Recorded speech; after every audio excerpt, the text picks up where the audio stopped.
Ration না নিলেও মিলবে 1000 টাকা, সিদ্ধান্ত কেন্দ্রের।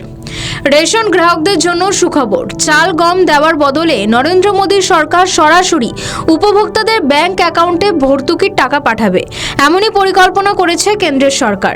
কিন্তু প্রশ্ন, কবে থেকে এই পরিষেবা চালু হবে বা আপনি সুবিধা পাবেন? গ্রাহকদের কাছেই থাকবে অপশন, আপনি খাদ্যশস্য নেবেন নাকি সেই পরিমাণে টাকা নিজের ব্যাংক অ্যাকাউন্টে রাখবেন। মাধ্যমটি হলো ই-রুপি ডিজিটাল ভাউচার। নতুন ব্যবস্থার মূল ভিত্তি প্রযুক্তি। এসবিআইয়ের মাধ্যমে কেন্দ্রের সরকার ই-রুপি নামে একটি বিশেষ ডিজিটাল ভাউচার তৈরি করেছে। পুরো প্রক্রিয়াটিতে কিভাবে কাজ হবে চলুন জেনে নিই। রেশন কার্ড হোল্ডারদের রেজিস্টার্ড মোবাইল নম্বরে প্রতি মাসে একটি নির্দিষ্ট ই ভাউচার পাঠানো হবে। পরিবারের সদস্য সংখ্যা অনুযায়ী সেই টাকা কম বেশি হবে। এই ভাউচার নিয়ে গেলে রেশন দোকানে খাদ্যশস্য পাওয়া যাবে। এই প্রকল্পে আকর্ষণীয় কিছু সুবিধা রয়েছে।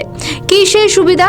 আকর্ষণীয় সুবিধা হলো, যদি কোনো গ্রাহকের মনে হয় রেশনের কোনো প্রয়োজন নেই, তাহলে সেই টাকা নিজের ব্যাংক অ্যাকাউন্টে ট্রান্সফার করতে পারবেন।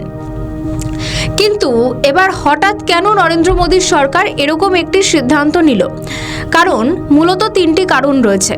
2024 নির্বাচনের আগে প্রধানমন্ত্রী আগামী 5 বছর বিনামূল্যে রেশনের কথা ঘোষণা করেছিলেন, কিন্তু পরিসংখ্যান বলছে এই প্রকল্পে সরকারের প্রায় 11,80,000 কোটি টাকা খরচ হচ্ছে।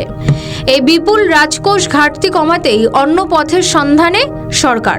দ্বিতীয়ত, দেশে প্রচুর ডুপ্লিকেট রেশন কার্ড রয়েছে।